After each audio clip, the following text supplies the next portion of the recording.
Hi there, and welcome back to another one of our online lectures here in World History. Today we are going to start Rome. Our topic specifically will be geography and the early Republic of Rome.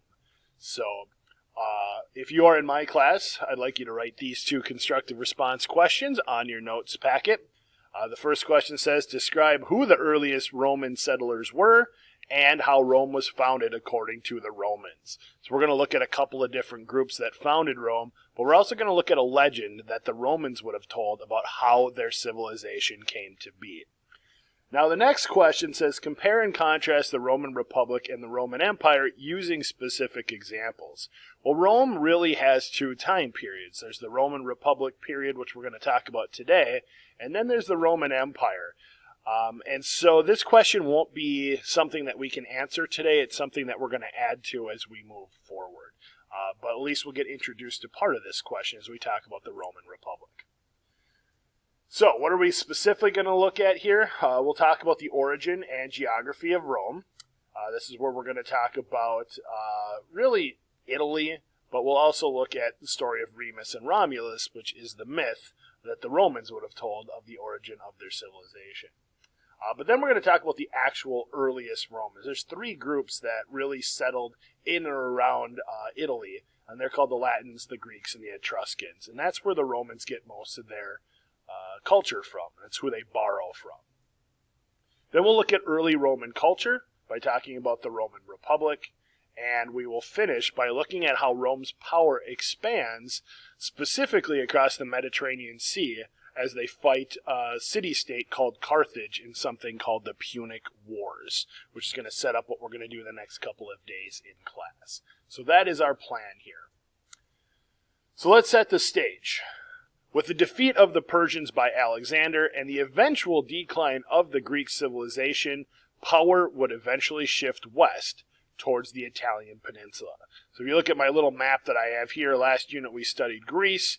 We're just going to move west to Italy. And so you're going to see a lot of things that the Romans have in common with the Greeks because they borrow very heavily from that culture.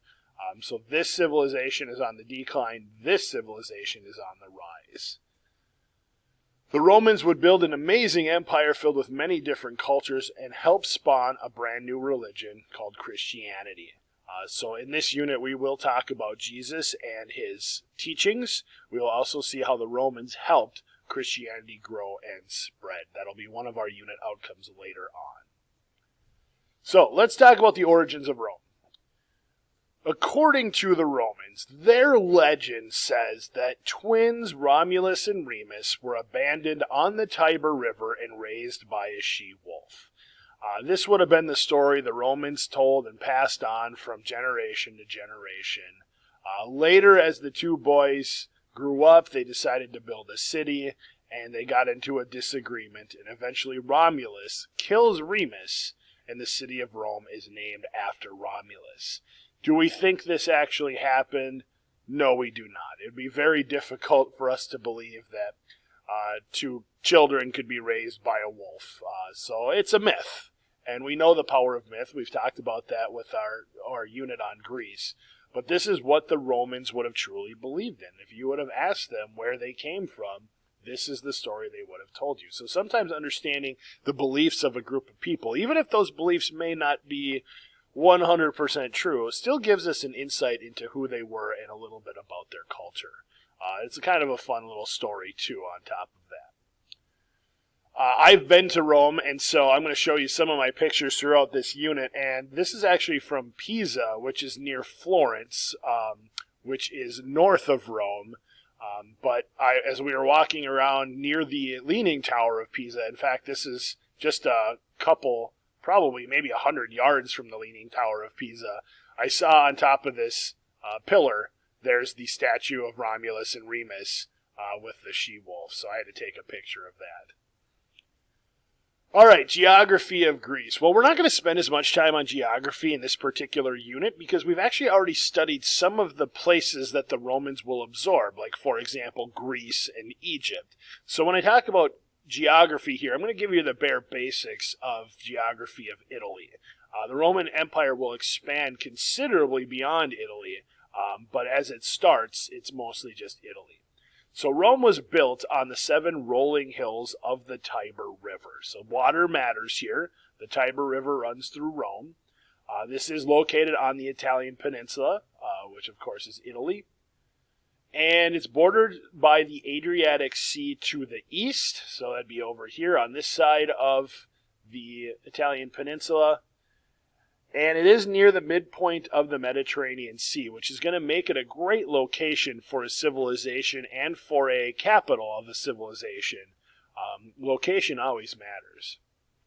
They will have a good climate. The Mediterranean climate there is warm year-round, which encouraged outdoor activities. So very similar to the Greeks in that manner. So this is just the bare basics of the geography of Italy.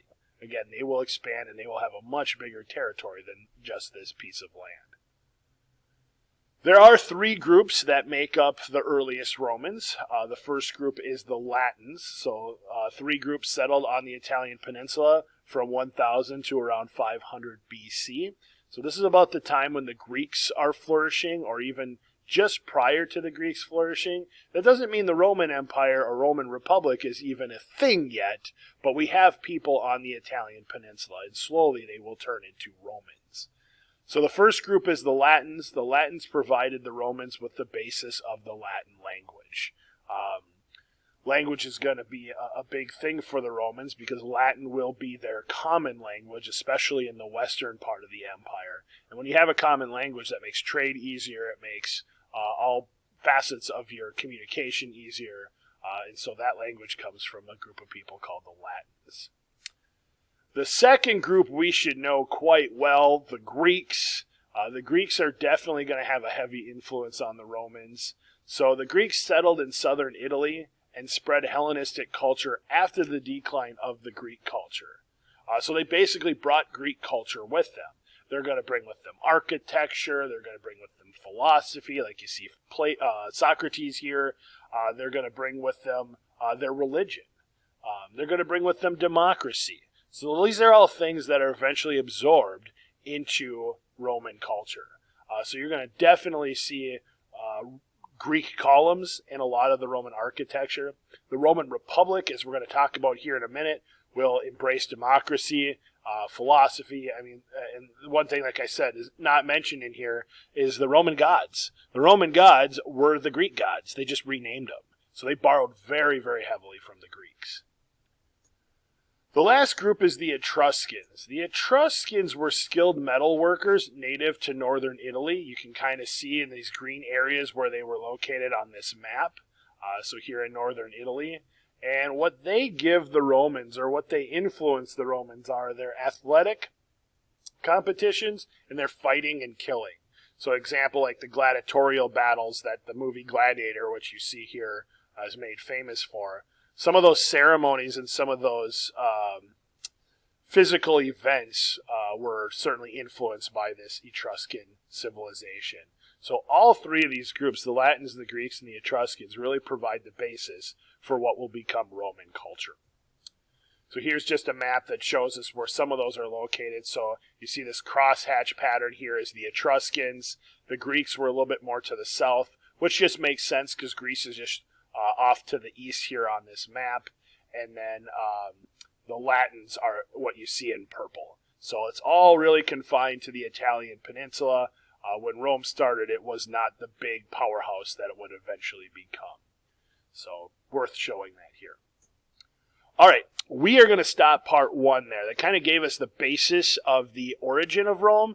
In part 2, we're really going to look at the Roman Republic. We're going to look at how it was governed, how it was organized, kind of the division of the people, kind of starting to get to know the culture of the Roman Republic. So go ahead and stop part 1 here and cue up part 2.